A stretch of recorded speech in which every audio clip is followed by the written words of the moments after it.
Hi, everyone, and welcome to Tell Me About Podcast, where each week two nerdy friends deep dive random topics. I'm Laura, And I'm Tom. and this is episode number 36.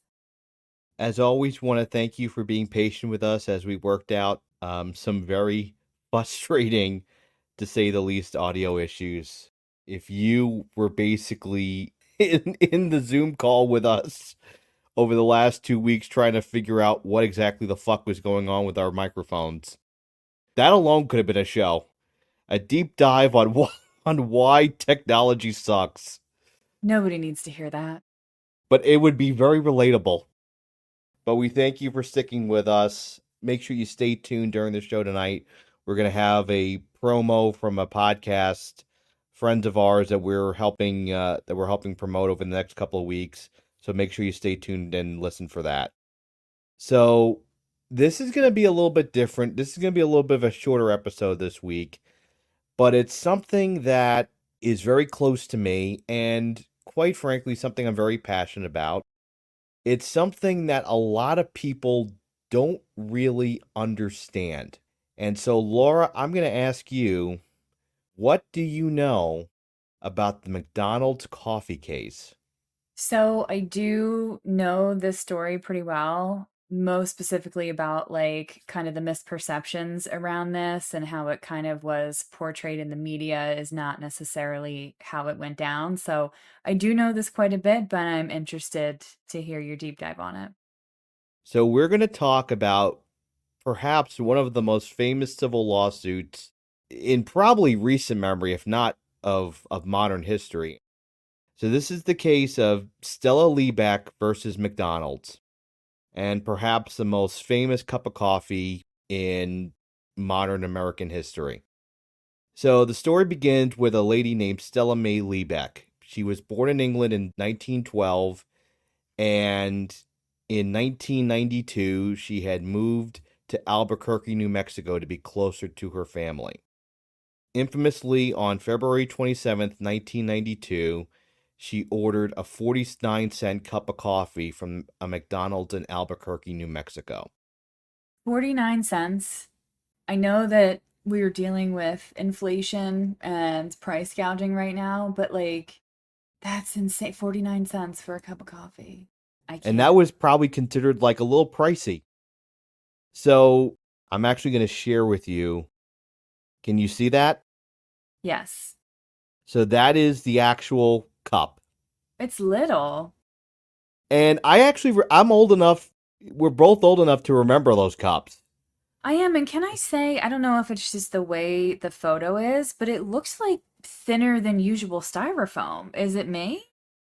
No, and and we'll put this up on our social, but for those of you who can't see it, it's basically it's like a styrofoam McDonald's cup with the McDonald's logo in, I guess, burgundy and yellow, and there's like it's almost like a sunrise motif of the M's in burgundy, orange, and yellow. And I remember these.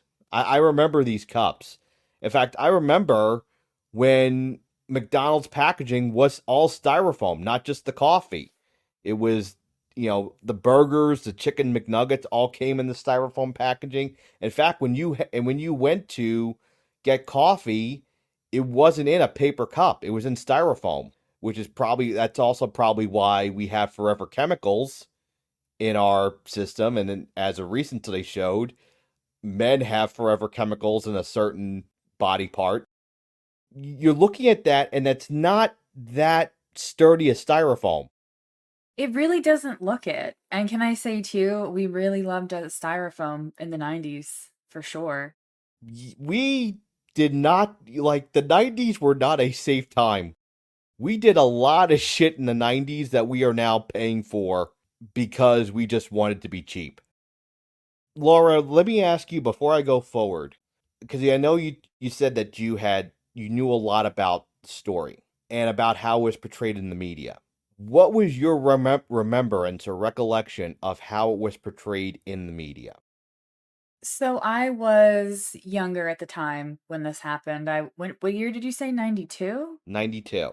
92. So I was 7. But I know this went on for quite a while with lawsuits and, in and out of court and stuff. But At the time, I just remember it being that she was money hungry and she was trying to get all of this money out of McDonald's and like, look what a litigious society we are. And we just sue over the dumbest things, which you may touch on, but I feel like, yeah, it kind of ramped up a little bit in the 90s that we were a little lawsuit happy. And I think it's kind of never turned back since then. What I remember of this was this woman was just obliterated in the media over this, and this was her fault, and this was not McDonald's fault, and it was just not great. So keep that in mind. I want everyone to keep that in mind. As the story goes, Miss Liebeck is a passenger in her son's 1989 Ford sedan. Now, this sedan was one of those, another fossil and another kind of relic of that era. It was a hatchback. It was an actual regular sized vehicle, but it did not have cup holders. Was that standard for the time? I don't think this was a 1989 car. I don't know if it was. They might have had a cigarette lighter, but not cup holders. Exactly. Exactly. So her son pulls over to the side so his mom, Miss Liebeck, who is a passenger, can put cream and sugar in her coffee. When she does that, she puts the cup of coffee between her legs to hold it. With the lid off, so as she's adding the coffee spills over and falls between her legs. Because she was wearing cotton clothing, the clothing absorbed the coffee and stuck to her. And Laura, you're cringing. She suffered second and third degree burns to her genitals and to her inner thighs. This would be unbelievably painful. That is an incredibly sensitive area. Like, I cannot imagine this. I mean, for anyone, that part of the body is very sensitive, Yes. but especially for women. The surgeon who performed the skin grafts at the hospital said it was some of the worst second and third degree burns he had ever seen. Think about that, from a cup of McDonald's coffee. And I think it's really relatable because I think we've all kind of done that, whether it be like a hot drink or a cold drink, like we're in the car, whether, we're just holding it between our legs or there's two, things are in the cup holders. We've done that. We've all done that. So it's a very relatable scenario that had just like a horrific consequence to it. She was so badly injured that she goes into shock before she goes in the hospital. She spends 8 days in the hospital. She loses 20 pounds and she's partially disabled for the next 2 years. 20 pounds. And from what I remember, she was a thin lady. She was skinny, right? She was a fit woman. She was Hmm. 79 years old at the time. And what ends up happening is she writes a letter to McDonald's stating that the coffee is too hot, warning, and she writes it to the McDonald's location, as I recall. She writes it to the location saying that the coffee is too hot, warning them that they have to lower the temperature of the coffee, and she asked for $20,000. She only asked for her past and future medical costs. That's all she asked for. Which I don't know about you, but I find completely reasonable. McDonald's was a multinational behemoth then. Then. That was before Burger King, Wendy's, all these other places were small potatoes compared to McDonald's back in the 90s. It's funny you say that. I was going to ask you, like, when you were a kid, and I think we talked about this already, so I might know. Like, what was your favorite kind of go-to fast food? So I was McDonald's because when you grow up in New York, McDonald's was one of the few chains we had. Like there were Burger Kings, there were Wendy's, but they were much less, they weren't as ubiquitous. In New York, there's a McDonald's on pretty much every block. Like I was going back and I was thinking about it. It's hard to tell people if you grew up in New York, especially in the 80s and the 90s. I had never seen a Target until I moved to Texas. We didn't have Target. We didn't have Walmart. We didn't have Starbucks. We didn't have Subway. We didn't have like Pizza Hut or Papa John's. None of, I'm not necessarily saying that's a bad thing, but we didn't have those kind of national chains, like big box chains that you would see advertised like on national television. If you wanted something like that, you had to go out to the suburbs to get it. Like it was a big deal when we got a Home Depot in Brooklyn because at the time New York was very kind of insulated in that it was all regional chains and kind of local mom and pop stores. The only real chains that we had, big national chains that we had, were McDonald's and Dunkin'. So I was very much a McDonald's, and again, we had like Burger King and Wendy's and things like, but they weren't around as much. Or like the Pizza Huts we did, or the Domino's we did have, were only like a few locations. Because to be fair, who's going to order Pizza Hut when you can just go down the street and get something 10 times better? Hey, I like Pizza Hut. I like Pizza Hut too, but it's no compare, it's Yeah, it's completely not. different. The mom and pops are much better than the chain. Yeah, Exactly. I agree. Yeah. I think we discussed this in our other McDonald's episode, but we were very much like a Burger King and then a Wendy's because my dad famously does not like McDonald's. I don't know if it's the burgers or whatever, but he's not a fan. So as a family, we typically went to, like I said, Burger King, and then later there was a Wendy's. And even to this day, if I want fast food, like McDonald's isn't my first or even like second or third. Like their fries are amazing. I will give them that for the fries. But like burger wise, like Wendy's is just Yeah, better it burgers. is. Yeah. And the only thing I do remember the Happy Meals in the cardboard box with the M for the Mm-hmm. handle. And I remember I did have, I think, a couple of the trick or treat baskets that they used to have, it was the basket that was shaped like a jack-o'-lantern, and it was orange and it was plastic. I did have the Happy Meal toys with that was you would push out like the chicken nugget carton and it would be like a little turtle inside the legs would pop out. So I do remember that. I'm old enough to remember that.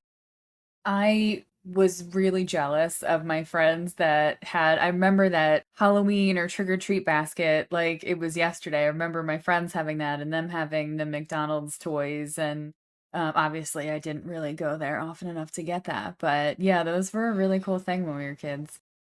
And there was an orange one, like there was that was supposed to be a pumpkin, and a white one that was supposed to be a ghost. And I had both of those. I have no idea what I did with them, but they're there. And they used to do the glasses too. They used to do the collector's glasses too. So anyway, now let's go back to seeing why McDonald's sucks. Now that we took that diversion, after she had written this letter asking for, frankly, a mere pittance for what her injuries were, McDonald's made an offer of $800. Can I just say that for $1 billion corporation, like that is such a slap in the face. That's disgusting. Miss Liebeck, who it should be noted here at this point had never filed a lawsuit in her life, retains Reed Morgan, who I'm not sure if he's has any connection or relation to the to Morgan and Morgan, but he does. She does retain Reed Morgan, who is a lawyer out of Houston, who had actually sued McDonald's before in hot coffee cases, and she files a lawsuit. So this wasn't the first lawsuit against them for their hot coffee. I don't think I knew that. This was not the first, and this is what comes up during the case. And when the lawsuit is filed, this is not really news. So this is all kind of happening quietly. And for people who don't know, kind of the process, and in every state it's different, but kind of the process of a lawsuit is the plaintiff files the complaint.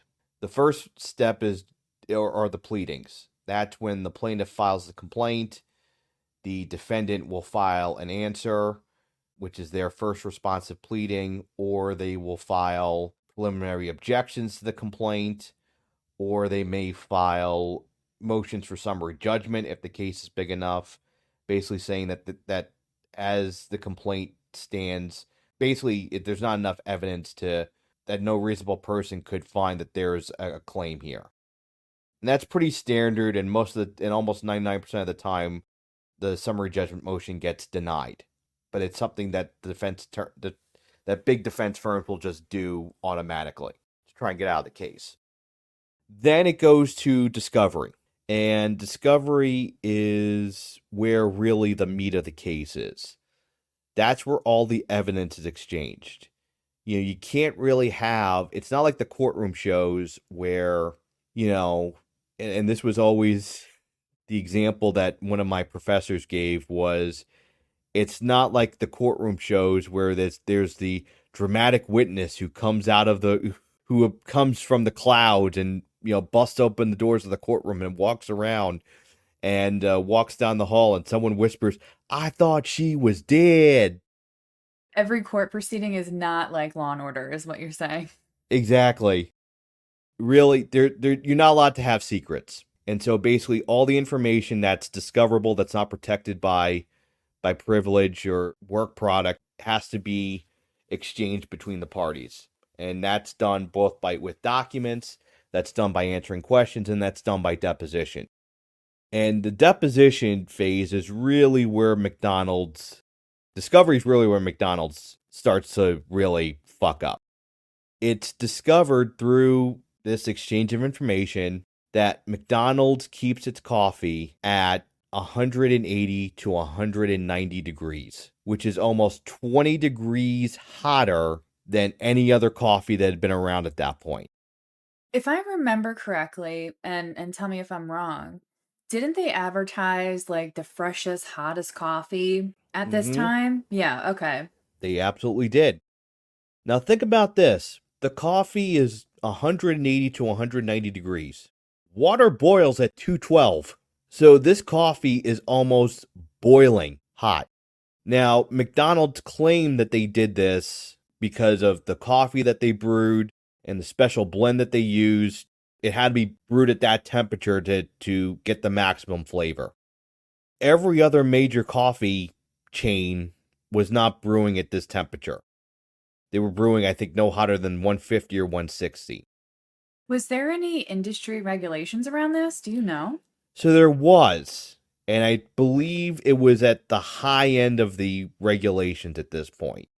Where McDonald's really kind of loses the case is they take the video deposition of one of their representatives, who in legal terms is usually called the corporate designee.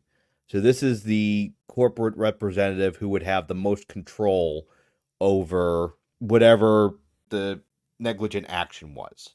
So, for example, if you trip and fall at an amusement park, they're going to have like the safety manager or someone, whoever it is. Not at Action Park, though. I'll say that No, much. no, Action Park, you're fucked. It's every man, woman, child for themselves. There was no designee. No, it was basically, it was Escape from New York. It's your job to get out alive. So while we're on that topic, go check out our Action Park episode. It's really, really good. So it's during this deposition, it comes to light, one of the documents that was produced shows that McDonald's had 700 prior complaints of people being burned by coffee that was too hot. And I think just I want to say like the 10 years prior. 700 complaints. And this was not, this was people spilling it on themselves. This was people getting burned just by drinking it. Because when it's that hot, it's going to burn. That's basic science. It's going to burn when it's that hot. And in what was, frankly, kind of a masterful stroke of cross-examination, the attorney, Reed Morgan, gets the corporate representative to admit, basically, it would have burned anyone who actually drank the coffee. It would have burned their mouth and their throat. And he also gets him to admit that, yeah, while these 700 people were burned, it just wasn't a big enough deal for McDonald's to really do anything about it. Do I expect a major corporation to look at this after one lawsuit? Probably not. But 700? That's like negligence. That's just really bad. 700 is bordering on that's an issue.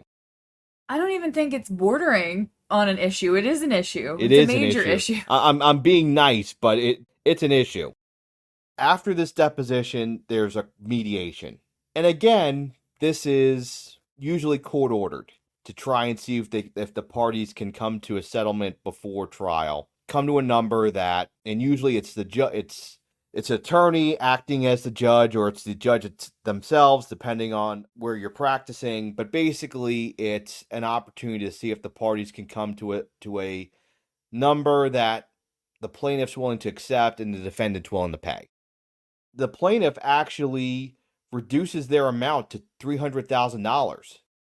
They were actually willing to take $225,000 to settle the case, but McDonald's does not do it.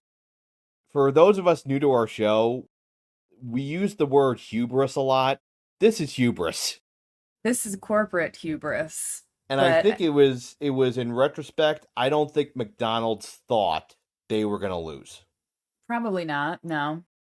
And it's funny because when the trial starts, the jurors were pretty skeptical. As the trial goes on, and as the plaintiff's attorney introduces this evidence, introduces the video deposition of the representative, introduces the evidence that basically every other coffee place they could find around Albuquerque was serving their coffee no more than 20 degrees cooler than what McDonald's was serving it at. No one else was above 160. And McDonald's was 180 to 190. Plus, they see the evidence of the 700 prior cases of burns. Do you know if they settled in any of those 700 cases? That I don't know. McDonald's, I don't think, thought they were going to get crushed here. But it became pretty obvious as the trial was going on that that jury was turning on McDonald's and turning on them in a big, big way. But once again, McDonald's refused to settle. And so what ends up happening is it goes to the jury. It took 2 years for this to actually finally get decided by the jury. Well, that doesn't surprise me, just given how slow our justice system works. That's about usually how long it takes for a trial. There's a whole lot of processes you have to go through.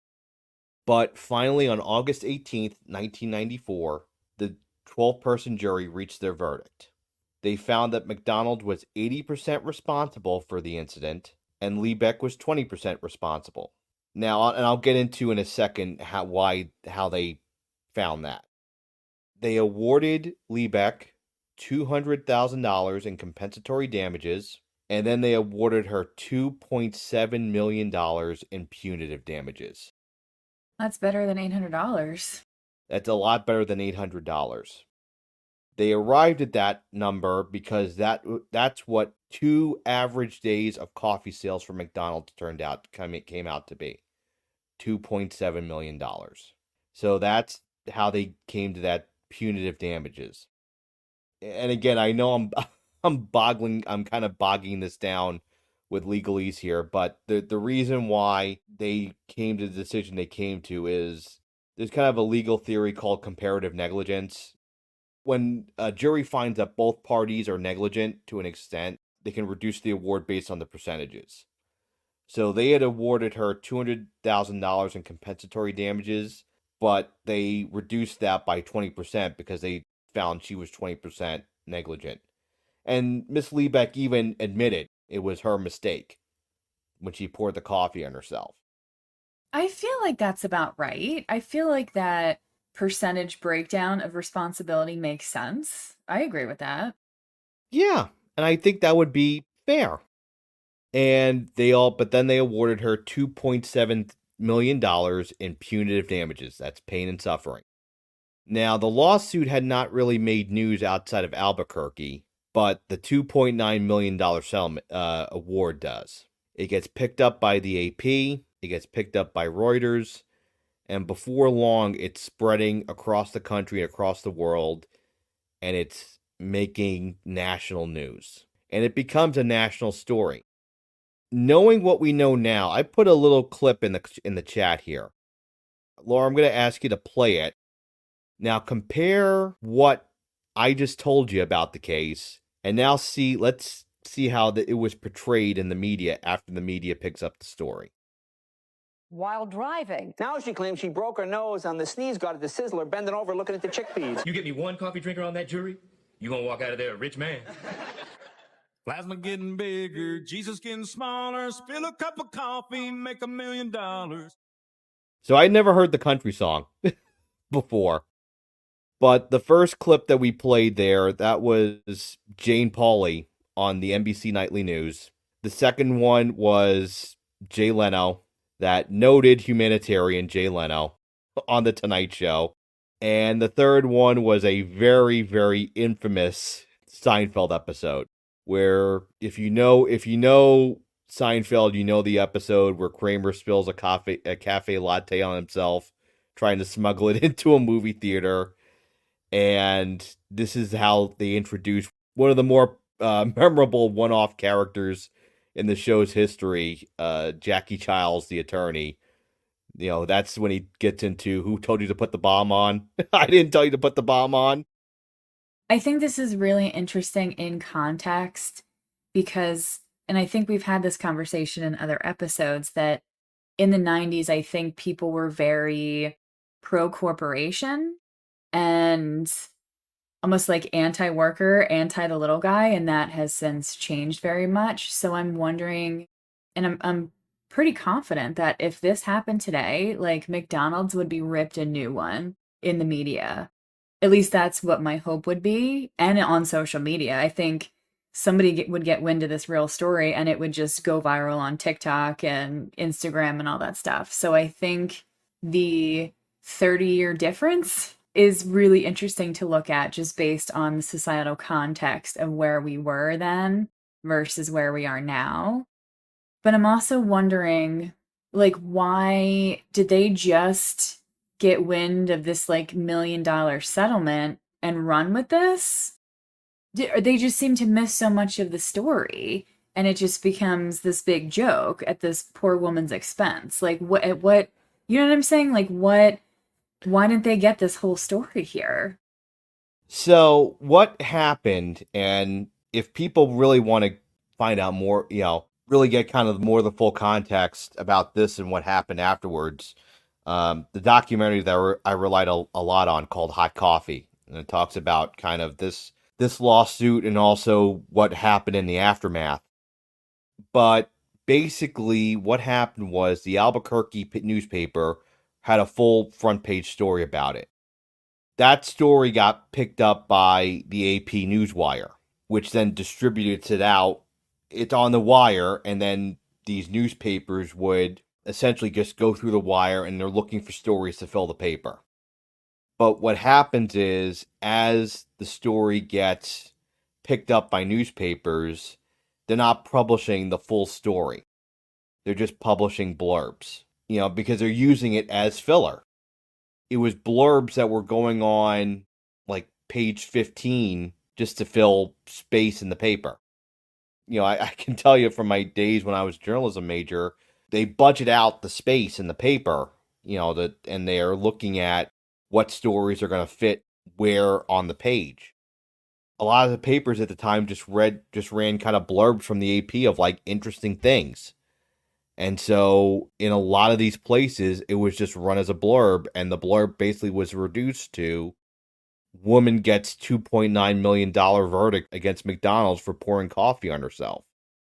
So you go from a nuanced 4,200 some odd word story in the Albuquerque Journal, where there's full context of the case, where there was a reporter there every day, to a story that's now being distributed by a news service that may have just 40 words. And so it becomes kind of this media frenzy.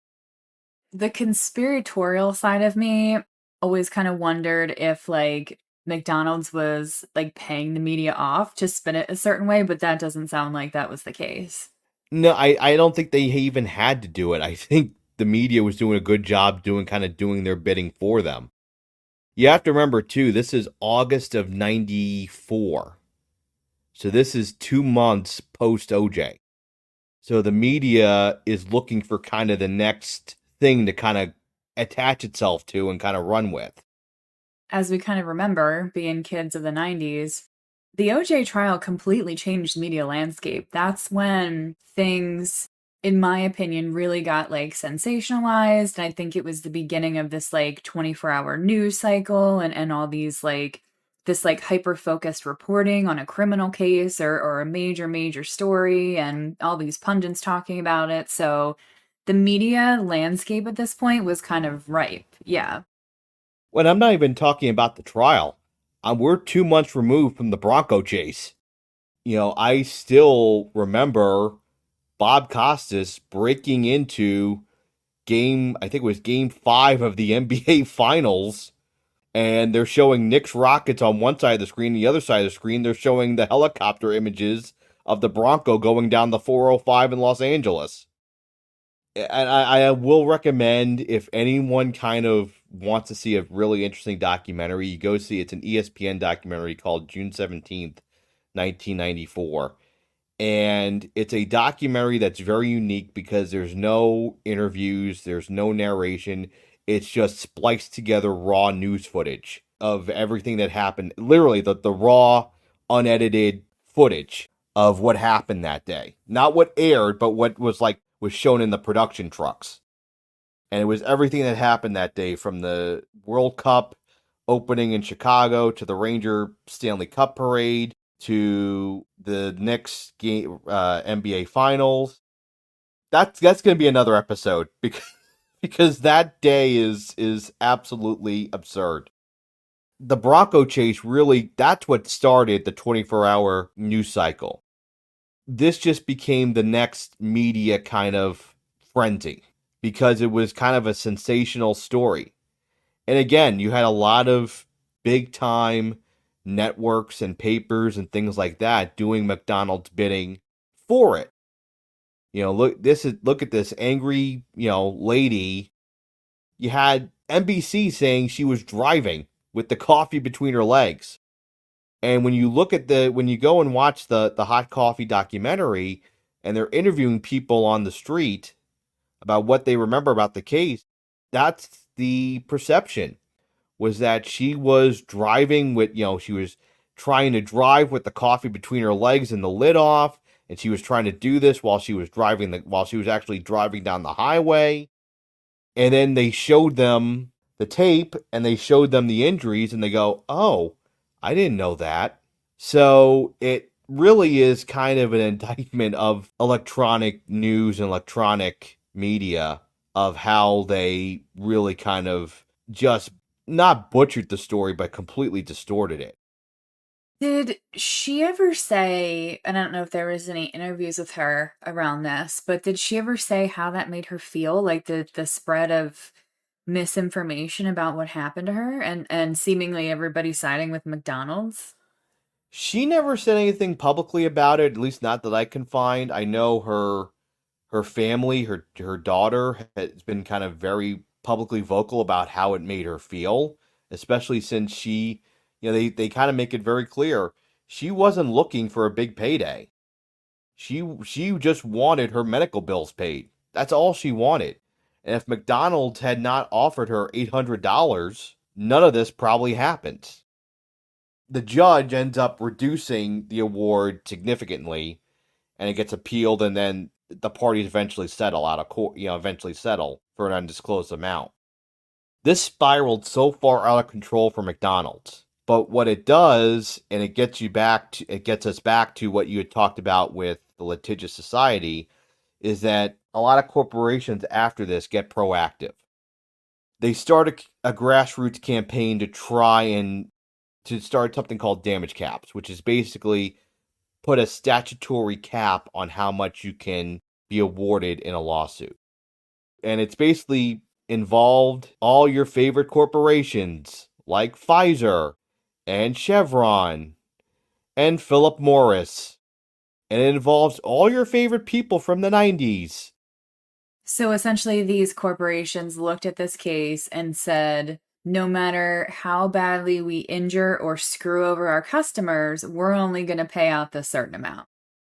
They basically start a grassroots, what you would call now an astroturfing campaign, to try and sway public perception in their favor. And they create all these like, quote unquote concerned citizens groups that were really just them, that were backed with tons of money.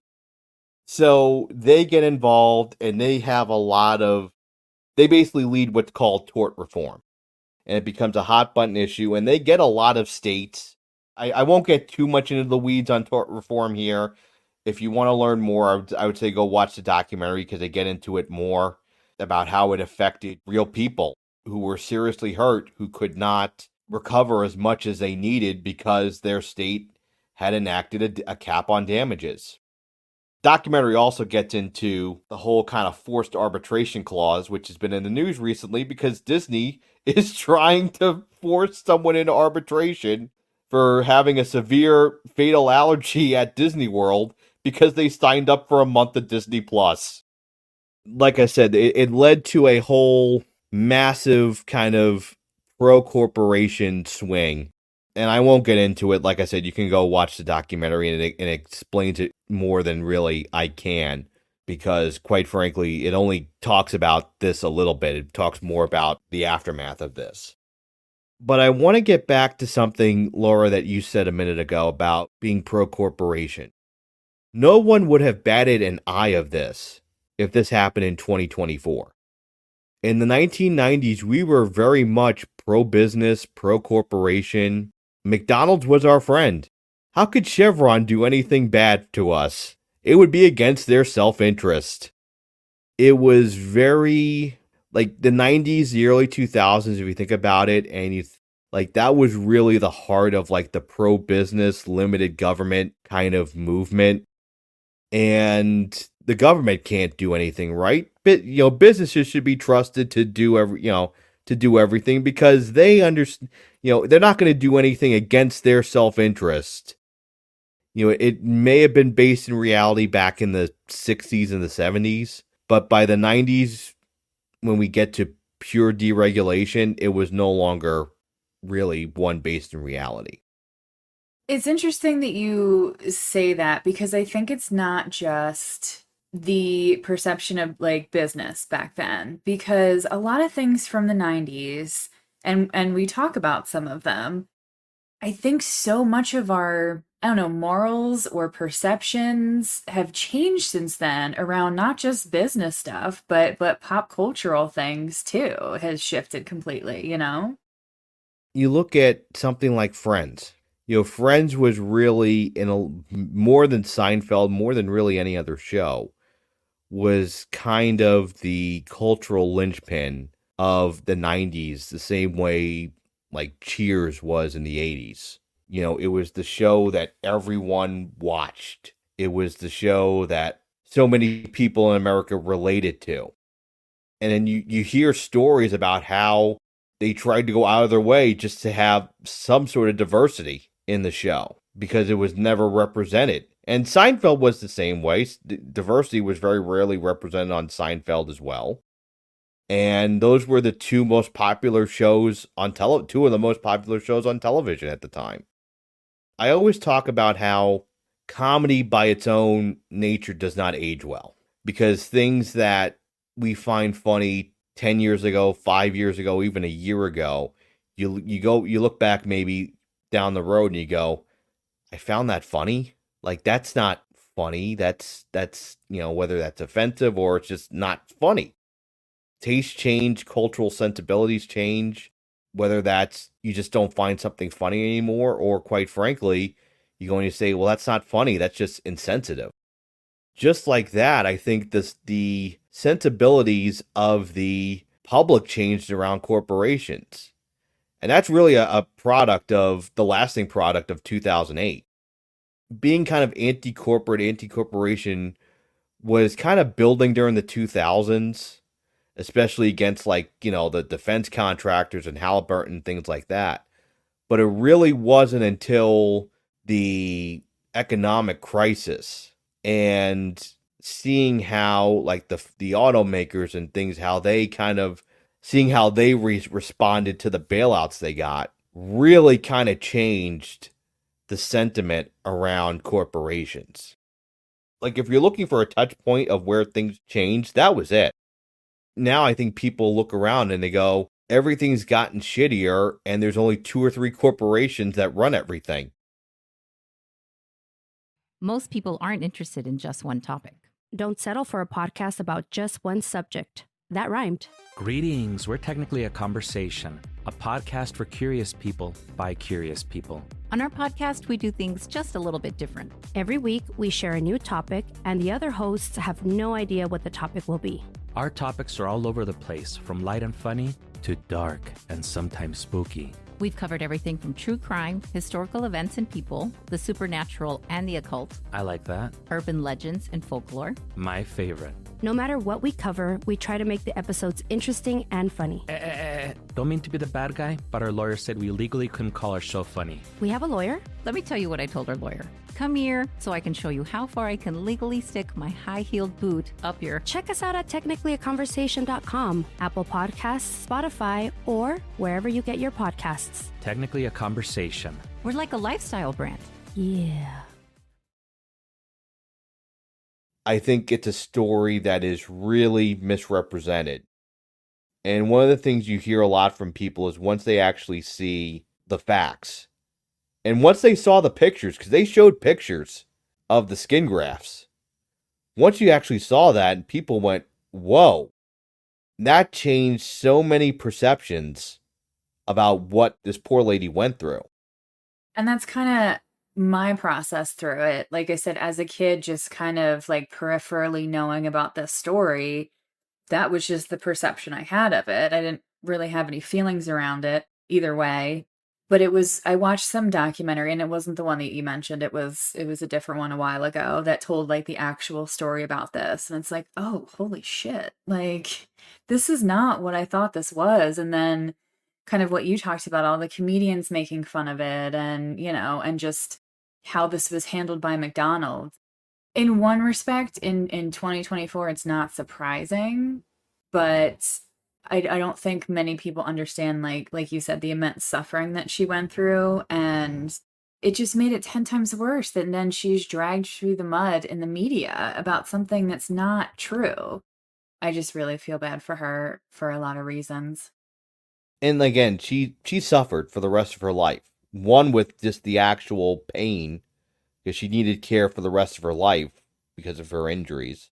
And 2, again, this was not fringe media that are taking shots at her. This was the NBC Nightly News. This was one of, if not the most popular late night talk show host in the country at the time. And the numbers said everyone watched Jay Leno. So you had the number one late night talk show host in the country at the time when when the late night talk shows were very much a thing. You had one of the most popular shows on television making a whole storyline about it. You had columns in the New York Times and the Washington Post talking about, how dare this woman do this and, how selfish she is.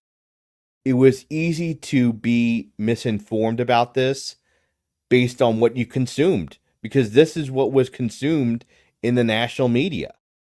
So probably the only people who maybe knew the real story, the full story, were people in Albuquerque, because they were the ones close enough to be able to consume local media that actually could provide proper context.